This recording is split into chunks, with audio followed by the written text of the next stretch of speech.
You are tuned in to the Next Gen community with the Michigan chapter, although we have people from all over the country joining, and we welcome all Next Gen advisors.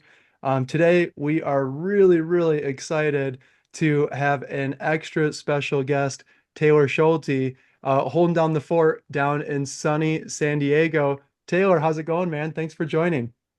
It's going well. It hasn't been so sunny here the last couple of days. We've had a good fair share of rain and cold weather, but the sun's out today. I haven't been outside, but I see it. Hey, that's not what you're paying for. What the heck?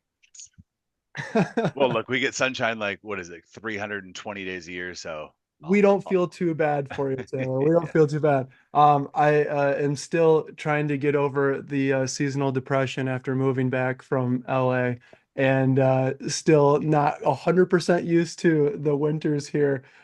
So every day when I saw your job posting post up, I was like really taking a hard look at it. yeah, as you should. We're going to be talking more about that, Taylor. And we're going to be talking and leaning in a lot to your expertise in the marketing space. But wanted to just do a quick introduction for anyone that's not familiar with Taylor. Taylor started Define Financial, a fee-only RIA, back in 2011, in effort to create a business model that adheres to the fiduciary standard and serving a niche of people over age 50, helping them retire and lower taxes. Taylor has done some awesome work since then and has been recognized as the number two independent advisor in the United States by Investopedia, which is one of the largest education websites in the world, and also as a top RIA in the country by the prominent Financial Advisor magazine. Taylor is the co-founder of the Advisor Growth Community, which is a community specialized in advisors helping to grow their practice, which we are going to be talking about a lot today. He's the host of the Stay Wealthy Retirement Podcast, a Forbes Top 10 retirement podcast, and is the co-host of the infamous, the famous Michael Kitces Summit of talking about marketing and all of the great work that Kitces does. So if Kitces is going to give you the endorsement, there's got to be something good going on here. And then last but certainly not least, the Retirement Podcast Network, bringing a lot of people together, talking about financial planning, retirement planning. Again, Taylor, thanks for joining us here. We want to start out because this is a group of college students. We have some professors that are faculty at universities trying to help their students that are online and watching the recording today. And also people like myself, first few years into their advisory experience, they're trying to grow, they're trying to learn, and they're trying to get better. Do you mind just kind of starting out about maybe sharing with us a little bit of your path getting started and the wirehouse and a lot of college students maybe interviewing at some wirehouses, maybe how you got started there. And then, of course, we're going to pivot into where you are today and kind of jump into a lot of different areas. Yeah, sure. Thanks, Colin. Thanks so much for the kind introduction and for having me. I'll keep it short and then you let me know where you want to drill in. Okay. I talk to a lot of aspiring financial planners, students at different colleges, especially San Diego State University. And what I've recognized is that these aspiring planners or even young planners are a lot more educated about this career and career path than I ever was. All I knew in college is that I wanted to work in finance. I didn't know what it meant to be a financial advisor. I had two job opportunities in front of me out of school, one at Fisher Investments and one at Morgan Stanley. Fisher was up in Northern California, Morgan Stanley was here in my hometown in San Diego. I chose my hometown of San Diego. Morgan Stanley had a good name. They gave me a desk and a phone and a nice salary and healthcare benefits. And I don't know that I really paid attention to like what my job responsibilities were and what my sales goals were. And, mind you, this was in 2007, so right before 08, 09. Yikes. And this was, in the kind of the the tail end of the time at the wirehouse where they were hiring 22-year-olds like me right out of school, giving us a desk and a phone and a sales quota. and you were there to build your business. And so I think I spent the first couple months just getting licensed, which was fun just to get paid to study. And then, it was game on. So I really just didn't know what I was getting myself into. And that being naive probably helped me because if I knew how difficult that position would have been, I don't know if I would have taken it. So, had a lot of fun. I had some early success, battled through 08, 09. I learned a lot about the profession, and you might have gotten your date wrong. So I started my firm in 2014. Um, I left Morgan Stanley in 2012. I joined a small independent hybrid firm. This is around the time when I started reading Michael Kitces' blog, learning more about the different areas of our profession, going independent, fee only, fiduciary was starting to become a big word. And so while I was at Morgan Stanley, and by the way, like it was a great experience. Anybody who's interviewing to work at a wirehouse, like I think it's a great experience. And we can talk more about choosing a home, but I was, getting a little frustrated with compliance hurdles as a young, growing advisor and learning about the other areas of our profession. And yeah, I wanted more creative freedom. And so I joined this independent firm. I took some clients with me. I was there for 2 years and realized like it's an independent firm, but I still don't have full control over everything. Both my grandfathers were entrepreneurs, so I had this kind of entrepreneurial fire inside of me, and I knew I would have a major regret if I didn't go and try to do this thing on my own. So in 2014, I left and went and started my firm. So we're just almost 11 years old now, and yeah, it's been quite the journey. So a lot to unpack there. You let me know, what you want to dig into and what questions you guys have. Yeah, I appreciate the introduction and your story and getting started here. Maybe if we just took a moment, just because from a timeline perspective, as we kind of go to where you are today, and maybe giving more tips and tricks to growth and gaining new clients, and we'll talk about the buzz niche words. Um, what do you think a college student could be thinking about as they are looking at wirehouse, broker dealer, RIA? What the heck are these acronyms? Does it matter at this point? Getting your foot in the door seems like it's kind of tough in this business. I know knew less than a lot of students today and just started working at an insurance company and was just surprised as you maybe were when they gave you a phone book and a phone and said, Yeah. start making calls. Is that the expectation every college student should have, or could they be maybe a little bit more forward looking? Yeah, I mean, you mentioned it being tough to find opportunities. I think it's only tough when you're really picky about the job that you're looking for. It has to be a fee only financial planning firm that uses dimensional funds in San Diego. It's like, well, you're starting to really, narrow the field a little bit.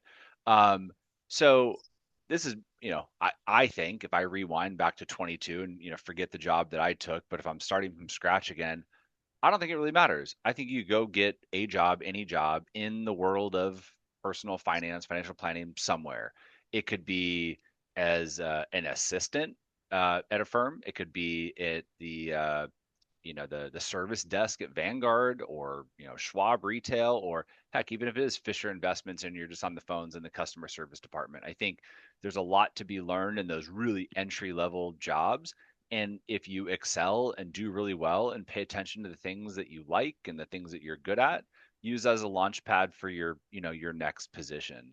I just think there's this kind of paralysis by analysis where these kids are graduating with CFPs right under their belt, and they have high hopes for this perfect position. And I don't know, perfect position may not exist right away. And I just think there's a lot to be said for just going and just getting a job, any job, wirehouse, insurance company, RA, whatever, and just start to get some experience because it's going to take some time to figure out what it is that you want to do, what you like and what you're good at, and what you want to spend the rest of your life doing. So I just think you get as much experience as possible, touch as many things as possible, and just really pay attention to, yeah, the things that you enjoy and the things that you excel at.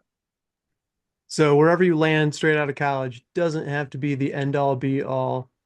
sometimes learning what you don't like is just as important as what you do like. Totally. Just get started, stay curious, keep learning. Speaking of working at the perfect RIA that is in San Diego that uses dimensional funds, potentially managing 250,000 for retire or 250 million for retirees. Great transition into the job opening that you posted not too long ago, Taylor. I've been bragging and sending it to everyone I possibly can.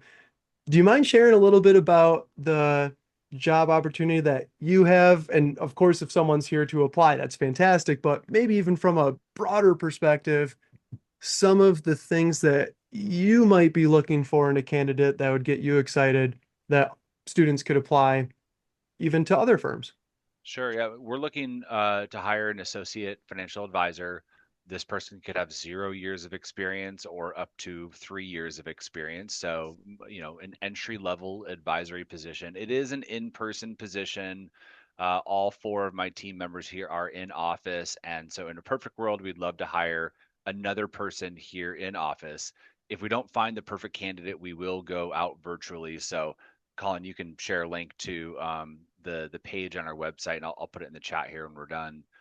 There is an email that you can send an Already email there. to if you want to be considered for a virtual position if we do end up opening it. But for us, we want to find that entry level position, and we have a career path to help grow that person, teach them, nurture them, train them to ultimately be a lead senior advisor at some point. We work in a team environment. There's no sales required. All the business development is done, and we just want to take really good care of clients. So we're just looking for that team member to support our existing team, support our existing clients, and really just like learn and absorb and support the team where they can. Maybe That it, maybe in terms of, because I'm not sure how fitting this job opportunity is for people here. Um, I personally think it is fairly, I hesitate to say this, like fairly easy to find your dream job. I think a lot of applicants are pretty lazy when it comes to applying. Um, we had over 200 applicants, and there's only a handful that have gotten through the first round of screening. And a lot of it's like really silly things, just like grammatical errors on their, resumes, spelling errors. So I think it's fairly easy to stand out from other candidates out there because most are pretty lazy, hiding behind a keyboard, just applying to every possible job. If you are looking for an in-person role, or if there's companies in your area that you want to work for, I say research and find the top 20 that you would love to work for. Maybe there's not an opportunity today, but print out a stack of your resumes and put on your nicest suit and go walk into their office and introduce yourself. It's how we hired our last person here, Josh. He walked into our office one day and he actually shadowed me when he was a student at San Diego State University. And he remembered me telling him what I'm telling you right now, which is print out some resumes and put on a nice suit and walk into people's offices. And so he walked into my office one day. I was the only one there, and we sat down and chatted, and we happened to have an opportunity available, and he ended up joining our team. So if it's a virtual role, you can't walk into somebody's office necessarily, but you could always send something in the mail. If there was a bright pink box that was cleverly put together with resume and cover letter and just nicely designed and stood out from everything else, like, you better believe that that box is probably going to end up on my desk. My assistant sets things like that aside, says, "Can you believe this? Like, somebody put in this amount of effort to send you this thing." So just think outside the box, get a little bit more creative, get out from outside the keyboard. Send a Loom video, right? For a virtual position. Introduce yourself. There's just so many little things that you can do that aren't that huge of a lift to separate yourself from the candidates that are out there. That's such, I mean, we could almost end the call here, and I feel like everyone is just like exploding with value here and what you're sharing. Um, that's really great to hear too, that you can set yourself apart. It doesn't have to be that you are from Yale with a 4.5 GPA, blah, blah, blah. It's like just get creative. And I've been telling a lot of people that people hire who they know, like, and trust. Yeah, Go give them an opportunity to know, like, and trust you. So, yeah, I've always said find them on LinkedIn or whatever, Twitter, whatever their social medias or whatever they're posting. and just stalk them, like it, engage with it, send them a message that is maybe a little bit deeper than, can I pick your brain? You Right. know, something along the lines of, Right. hey, I read this and I thought it was awesome. Or maybe I thought had a different perspective or whatever the case. That just is so much more thought provoking and just again gives you an opportunity to know, like, and trust. Yeah. 100% agree. So fast forwarding from getting into the business, talking about, someone that you're bringing on, you had that entrepreneurial spirit. You started building your own RIA. You on the website are very, very clear that who you work with and how you work with them. Lots of call to actions here. I go to most advisor websites. It's a lighthouse. It's super standard. There's a older couple on a sailboat, whatever the case. Um, why does your website look so much more modern? Where are you getting these ideas? Talk to us a little bit about maybe your niche and who you're working with and how you kind of speak to them. Maybe some tips that we could start taking away as advisors. I know it's a lot to unpack there. Yeah. I could kind of branch off as we get going. Yeah, I appreciate the kind words. I might push back and say I don't know that our website looks all that much better than everybody else's these days. Rewind 5, 8, 10 years ago when I started the firm, and what I noticed is everybody's websites look terrible or they look the same with, like you said, all the same stock photos and blue and white and gray color schemes. And I just thought, I can invest a little bit of money here and just my website alone stand out from the amazing competition that we have here in San Diego. So I invested really early on into our website, making it stand out and look different. And again, today, like I think there's a lot of great websites out there, and just websites have evolved a lot over the years, and the cost has come down. In fact, our website's probably due for a refresh at the moment. But yeah, so I am a marketing nerd. I love marketing. I love thinking about this stuff. I love collaborating with the agency that does help us with a lot of our marketing materials and our website. And I think that's important. I often draw the parallel to financial planning that, a client can't just hire us and pay us our annual fee and expect to have success in their financial life. They have to collaborate and be a part of that process and attend meetings. And sometimes there's homework assignments for them to tackle, action items for them to tackle. So it is a collaborative process. And I think one of the mistakes that advisory firms often make is they, cut a big check to a marketing agency and then sit back and, hope that everything turns out to their liking or the leads start rolling in. And it's just not really how it works. So I've always enjoyed being a part of that process and collaborating with the experts that we've hired, including our website design agency, because a lot goes into it. And it's not easy to build something like that and get it off the ground and be happy with it. So, um, it's about halfway through the 10 years of my firm. So, firm started in 2014. About 5 years in, was hitting some growth barriers and recognizing I needed to make some important changes. And one of those was really getting hyper specific on who we do our best work for. So I kind of had to go backwards before I could go forward again. We transitioned a lot of clients out that were no longer a good fit. We went all in on this, I'll just say, high net worth retiree or someone who's close to retirement, oversave for retirement. Taxes are a big pain point. Historically had never worked with an advisor, but the stage of life is just a little bit more complex. So we went all in on that kind of crowd, maybe about 5 years ago, and the firm just kind of hockey stick from there. It just made our marketing, our messaging, our communication, our internal systems and processes just so much easier once we focus on one type of person. So today, every single person that reaches out to our firm, they look the same. They have the same questions, they have the same pain points. Our systems and processes and meeting cadence and meeting agendas, they all fit everybody. So it makes things a lot easier, a lot more scalable, and especially our marketing too. When our marketing and messaging just speaks to one type of person, we can just obsess over how do we better communicate to that type of person. So I don't know if that answers every one of your questions that you asked there, or what more you want to drill into. Unlimited to unpack there, so I apologize for the unfair. question, but no, I mean it's you're crushing it from the outside. It's so obvious, and I'm curious, kind of selfishly here, like what would you say to maybe like a me or Stephanie started her own RIA here, to like trying to decide between having a niche or working with anyone that can fog a mirror, because I've certainly been in that place not long ago. Do you think that it's best for the long term just to stick to your guns with a clientele that is just perfect for what you're trying to build, what you serve, or kind of how do you balance that entrepreneurial spirit of I need revenue in the door today?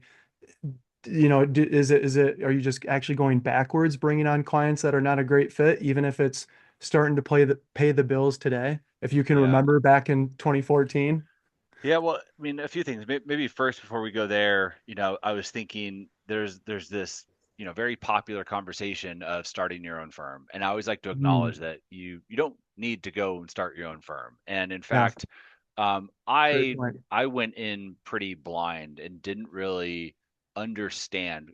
Remember, this is back in 2012, and around that time, everybody at the Wirehouse. This is when like LPL was starting to come on the map, and a lot of the conversations at the Wirehouse was like, you can leave Morgan Stanley and go to LPL and you can get a pay raise. Instead of getting 40% of your revenue, LPL will give you 80% of your revenue. So a lot of the Right, conversation was go independent, you'll make more money. right. And there wasn't really this conversation of go independent and now you're a business owner. You're not a Mm, financial planner anymore. You're a business owner. great point. And there's a very big difference between running, owning, operating a business and just being a great financial planner all day long. And you can do both up to a certain point, but ultimately everybody learns that you get to that point and you realize I can't do both. I can't handle everything this business needs, right? And also be a really good financial planner to my clients and also find new clients to grow the practice.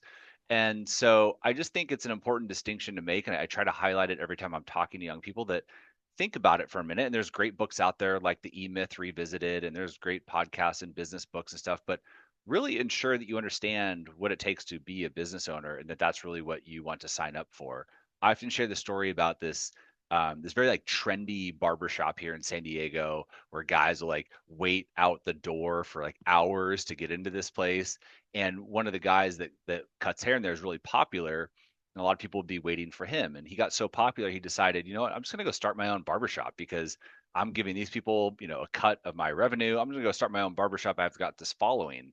So I went and followed him to his new barbershop. And very quickly, he learned, and I learned that he could not operate and own this barbershop while also cutting people's hair. He's cutting my hair, and like the phone's ringing, and there's emails, and there's landlords stopping by, and he's trying to cut my hair. Like all this stuff is really challenging. So long story short, he had to shut down that barbershop and he went back to a salon to go cut hair out of because it didn't work out. So our profession and others have the same problem. And I just think it's worth spending some time understanding what it takes to be a business owner before you hold your nose and jump and go down that path.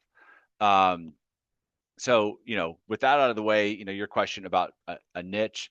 Um, I mean, it's a really big conversation, and it's kind of I kind of go back and forth here because in the early days of starting a firm, I think there's a lot of benefit to talking to a lot of different people, to having that just kind of open calendar, letting people and letting anyone and everyone kind of schedule introductory phone calls with you, going out and networking and talking to different people to really determine who it is that you enjoy working with and who it is you have the right expertise to help. Now, if you know who you want to help and you have a history of helping those people, absolutely, I think you should go all in on that crowd. But if you're not really sure, I can be really daunting to say I'm just starting my firm. I don't really know who I want to help. I guess because Colin specializes in young physicians, I guess I'll just try that. Like I don't think that's a really good path to go. So there might need to be this experimental phase where you might be wasting your time. You might even be wasting other people's time just trying to kind of sort things out and figure out your path. Um, but ultimately, I think the quickest and most efficient path to growth is getting really, really clear on who you do your best work for and just owning it. And I've gone as far as saying if a 30-year-old with $50 million walks into my office and wants to hire me, I'll say we don't have the right expertise to help. And I've been saying that for years, and it finally happened. And it took me less than 2 seconds to say, congratulations on your amazing exit. We don't have the expertise to help. We specialize in working with people that are in retirement or close to it.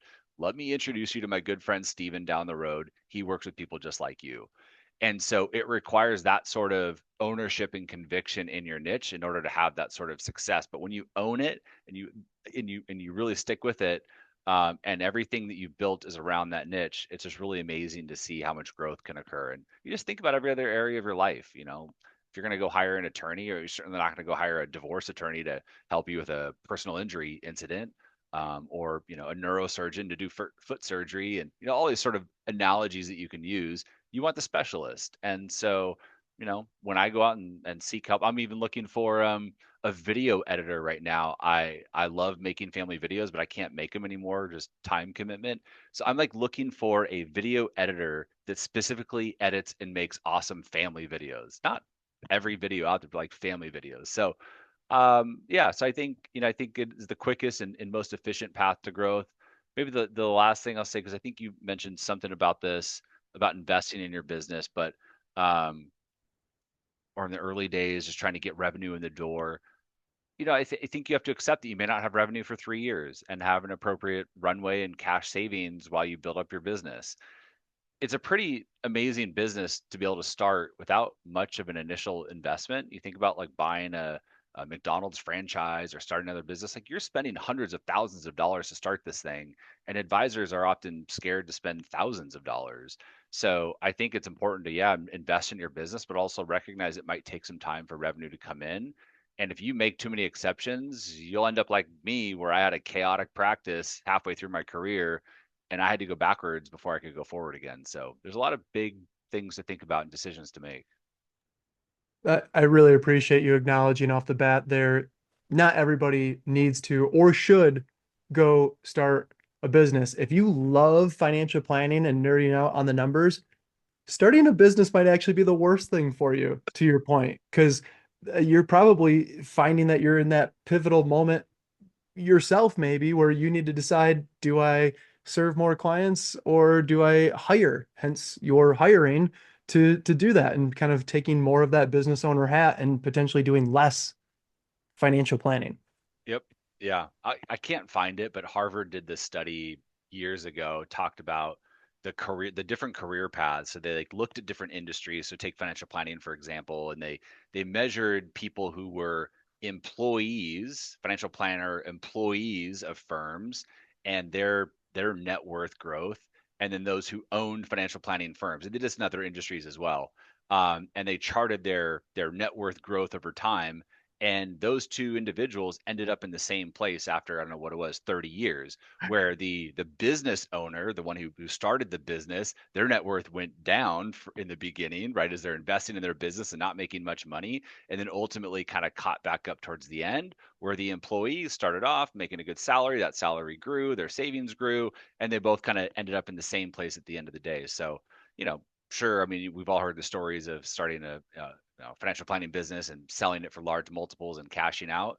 But if it's about money, you're probably going to end up in the same place at the end of the day. It's just, what do you want to do? Do you want to be a great financial advisor, great financial planner all day, every day, or do you want to be a business owner?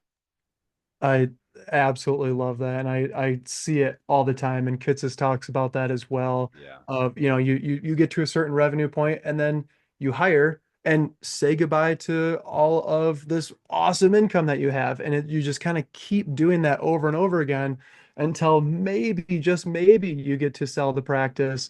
And we almost always just hear about the success stories and not all of the failed succession plans or failed businesses, etc. So such a great point to continue to acknowledge. Yeah. Um, Before I dive deeper into the marketing side, we did have a question from the chat here. Brian asks, beyond the CFP, Certified Financial Planning designation, what additional designations, Taylor, do you think are good for working with seniors specifically, maybe even retirees? For example, any designations that focus on retirement planning, Social Security, or Medicare that you're familiar with? I'm not really familiar. I know there's a new tax planning designation. I know Andy Panko was documenting kind of his journey in taking or getting that designation, and there's been some really good feedback there. But I don't know. I'm not a big designation person. I got my CFP because everyone was getting their CFP and felt like kind of table stakes. It still feels like table stakes, but I don't know. I think it can largely be a distraction. So if you're at a point in your career where yeah, I mean, all you do is help your clients with Social Security, and you're the Social Security expert, and you want to further your education and get a degree or get a another designation. Like I would do that for yourself Yeah. because you're going to find value in it, not do it because you think it's going to help with your marketing. I think it ends up being a total distraction. So I don't know. I'm also one of those just like learns by doing. I don't like to learn from a textbook. So I have my CFP and that's it. I don't think it's hindered our growth in any way, shape, or form that we don't have additional designations beyond that. Love to hear it. Speaking of learning from doing, I want to talk about what's been working for you for a number of years, but just because I am selfishly curious, how the heck is the video content going? And what kind of made you want to pivot from the fantastic podcast that you have to, and you've done a lot of different marketing efforts. All of a sudden, I'm seeing a short form video here, smashing the like button as much as I can. Where did that kind of stem from, and what's maybe some of your goals behind that? I told the team last year, it's like I think the middle of last year when we were having just like one of those big team kind of strategy meetings. I told them this is after kind of shortly or about a year after Josh joined us. As I hire more people, growth becomes important, right? In order for them to grow and develop in their careers, these young guys underneath me, the business has to grow, the firm has to grow. So although like I'm pretty content and happy, like I don't necessarily need to grow, they want to grow. And Hashtag so business owner. yeah, right. Is what I signed up for. So what I told them was what got us here is not going to get us there. So everything that I've done up to this point in order to grow the firm is likely not going to get us to where we want to go in the future. And so I think it's easy to get lazy and stagnant and just assume it's going to keep working forever. Yes, the Yeah. retirement podcast has been great. I love it. Great audience. It's been growing substantially. But I felt like it was time to kind of take the next level with our marketing and start to stitch together a new marketing funnel. So it was time to kind of venture into video. I've hid behind a microphone long enough, and now it's time to turn on the camera. Your question of like, how is it going? I don't know, Colin. I am hyper focused on just taking action. I committed to, I wrote a check candidly for something like $25,000 to this agency to help with these short form videos. Um, could I have done it on my own? Could I have done it for $5,000 and stitch it together on my own? Probably, but a big part of me cutting a $25,000 check was to hold me accountable to taking action. In marketing, things take a while. It can take 2 to 3 years to start to see real traction and real results. So I don't really know how it's going, Colin. I don't really care how it's going. All I know is that I'm taking action. We're publishing one video per day, every day for 60 days or weekdays at least. At the end of the 60 days I've initially committed to, I will review the analytics. I'll review with the team I hired, come to some conclusions and decide how things are going and where we'll go from there. But I think it's too easy to get distracted early on with the numbers and the followers and the likes and the views. It's like I just don't really care. Like I'm hitting publish, I'm putting myself out there, I'm getting uncomfortable. I'm committed to it. I'm committed to it for the long term. I don't expect results in the short term. So, yeah, it's the short answer, I guess.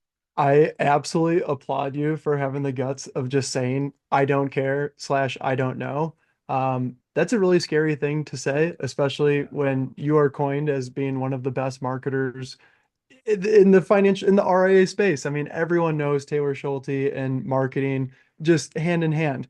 Well, What I just really, imagine. I mean, just yeah, imagine. Sorry to cut you off. Like, just again, like think about the world of financial planning. If you're like, you know, young person got their first six-figure job, and they look like they're doing well, and they're starting to save money, and you're like, hey, how's it going? Like, how's your financial journey going? They're like, I don't know. Like, I'm putting away, $500 a month, but it doesn't like really seem like much. But then you ask that person 3 years later or 5 years later, and that saving is compounded. And like, wow, I've saved up, a healthy six figures already. So like things just take time. And I just see with marketing, with anybody, advisors or any other profession, we just want these like really immediate results. And I mean, sure, there are some tactics and strategies to get quick, immediate results, but not typically for service firms like ours that are asking somebody to trust us with their entire life savings. This is a giant life decision. I'm not asking them to buy a cheap life insurance policy here. So the sales process, sales cycle is going to be long, and the marketing strategy is going to take time to work. You nailed it. And just one additional analogy on that. I mean, we're financial advisors, we get the markets. What if a client came to you and, we said, okay, we're going to max out a Roth IRA, 500 bucks a month, whatever. They make 1 month contribution, call you up and say, how am I doing? What a terrible question, right? Right. Like, no, that's not how this works. Like, we would be so annoyed of that client and just be like, you got to really understand how this works. We as advisors then go and post a video or a blog or whatever the case is. I talk to a lot of young people about building content, and they're just like baffled that they don't have views. And it's like, this is the exact same thing. It's going to take a long time. You got to have a process. You got to just stick with it. Put your nose to the grindstone for a year and figure out what you actually enjoy, what content do you like putting out. And that's always why I tell people to post content that they can actually consistently do or that they kind of enjoy. Hence why I've landed on the short form video just because I'm never going to edit a long form video. I'm never going to edit a podcast, and maybe I'm too cheap to hire someone to help me with it. So I just put this silly thing in my face, Yeah. You press took action. record, yeah, and then just press post. Yeah, yeah. Well, it's important to note too, like there has to be intention behind it. You can't just Totally. start writing aimlessly because you like writing and then 3 years later expect that you're going to have success. When I engaged this video agency, we spent a lot of time, hours and hours in the beginning, understanding the strategy, understanding who we're targeting, understanding the pain points of my target client, and ensuring that the content that we develop, the videos we develop, speak to the exact person I'm trying to reach. So, you know, Mhm. taking action and being patient and giving it time is certainly one part of it. But I don't want it. I don't want people. I don't want the takeaway to be like, oh, I'll just do something. I like writing, so I'll just start writing, and like clients will ultimately show up. There certainly has to be strategy and intention behind it. Speaking of doing something, a lot of people want to post content. They want to get started somewhere. Where would you advise a financial advisor, maybe even a student, trying to just like learn more themselves, or maybe even dare to start building an audience? Um, how do you even kind of point someone in the right direction? What would be maybe after your learnings, what do you wish that you knew when you first started building content and creating? Yeah, I mean, I wish I knew. I wish I spent a little bit of time getting more clear on who I was talking to. So I really fumbled out of the gates with my podcast. I kind of like my comment from earlier, just kind of threw money at this podcast agency and kind of let them do the heavy lifting and just kind of showed up and nothing was really working and just there was no creative energy behind it. It wasn't really clear on who the podcast was for. I kept calling it a project, and someone finally said, "Dude, stop calling it a project. Like, if you want this thing to be successful, if you're trying to get something out of it, stop calling it a project."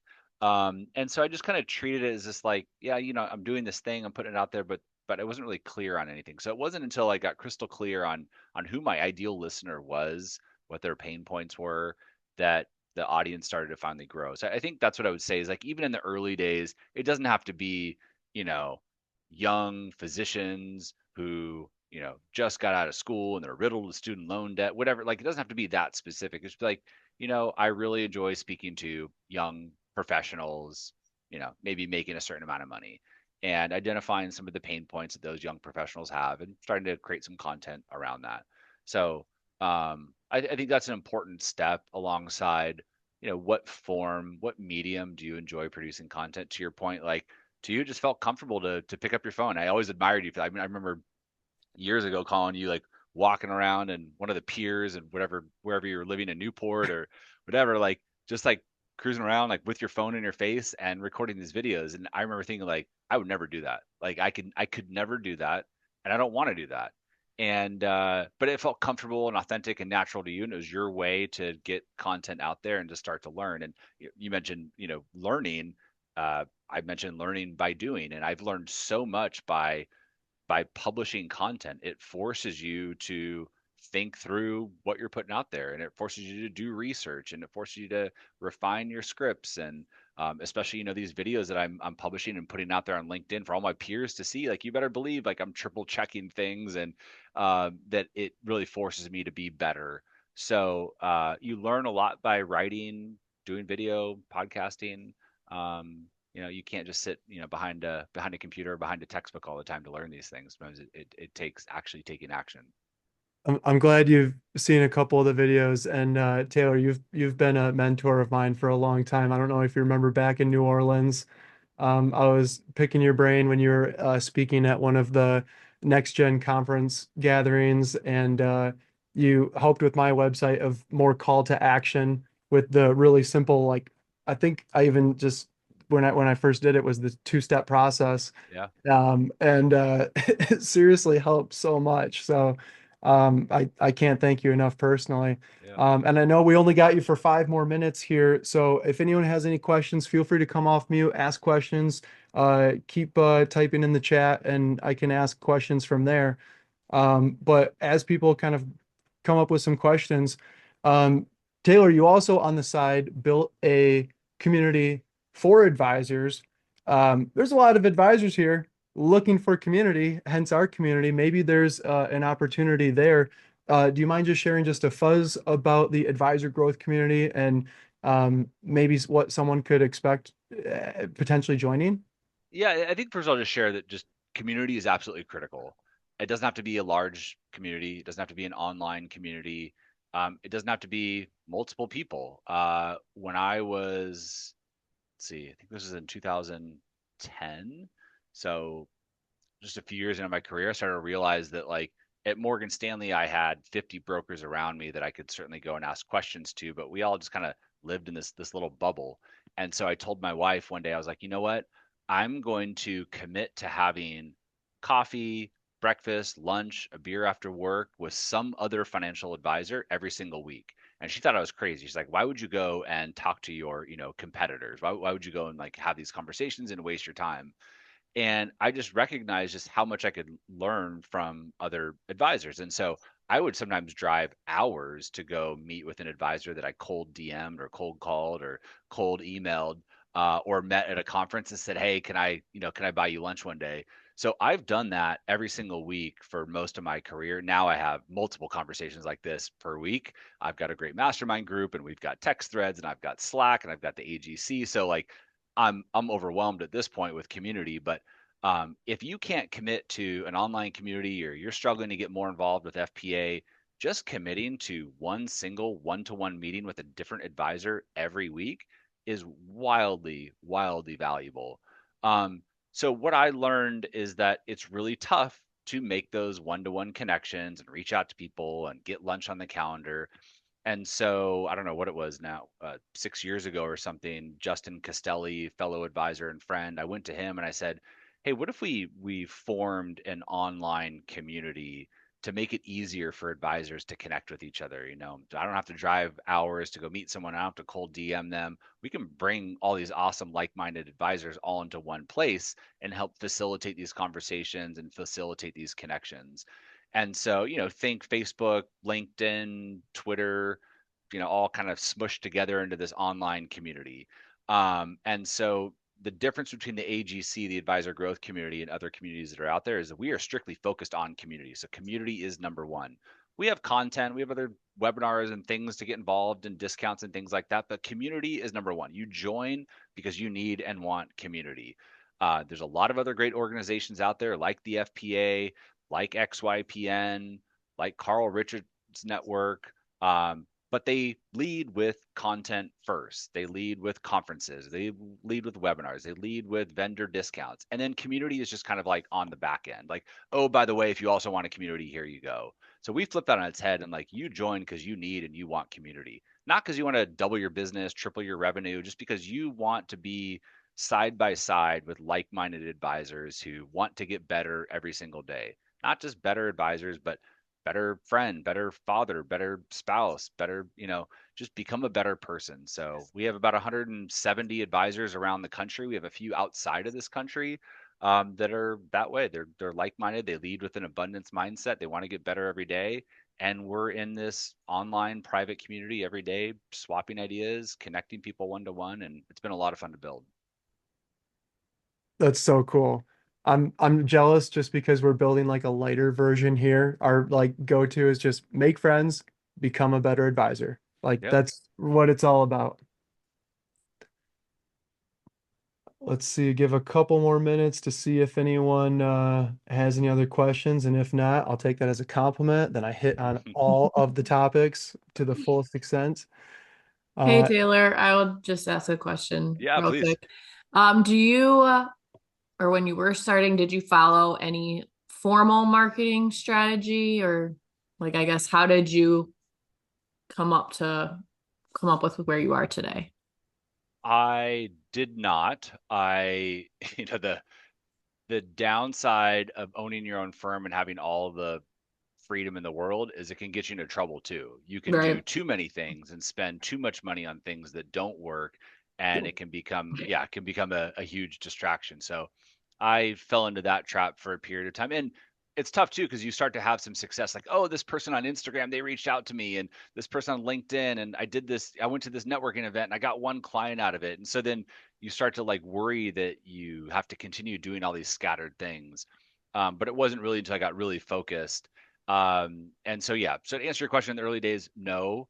More recently, in the last 6, 7 years, we've gotten really, really focused. And I think about marketing in terms of marketing funnels, Stephanie. Hmm. And I've put together a good kind of template worksheet on marketing funnels. And there's also like a 20-minute video that I recorded that kind of goes hand in hand with that worksheet. But and I'll share that with Colin if he wants to spread it around to your Great. guys' group. thank you. What I hammer home with that template and that video is to create one single marketing funnel, one top of funnel activity, one middle of the funnel activity, and one bottom of the funnel activity, and just commit to getting that marketing funnel working before you do anything else. Because we start to throw spaghetti at the wall and do too many things, and now nothing's working, or more importantly, nothing is systematic and consistent and predictable. I know with the funnels we have in place, I can literally turn our marketing dial up and down. If we want to go into growth mode, I can just turn our marketing dials up. I can throw out some call to actions and our phones will light up. Or I can just turn that thing down, just continue nurturing and educating. That's what we want to get to, where we have control over our lead flow, where we can turn things up and down and it is really predictable and systematic. And you can't do that when things are just scattered all over Right. the place. So happy to share those with you. And then Kendra Wright and I host a podcast called Advisor Marketing Made Simple. We've covered a lot of these topics. It's a fairly new show, so there's not that many episodes, maybe 30 or so.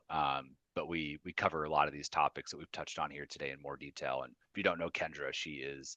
I thought I was a marketing nerd, and then I met Kendra, so she's awesome. We're gonna definitely have to link to that and maybe pick on Kendra sometime You uh, should, yeah, to come join the community here. yeah, Thanks, Anna Maria. Put that link in the chat here. We'll make sure that we share that in the private LinkedIn group, which shout out to that if anyone is not joined in the LinkedIn private group. All this stuff will be there afterward.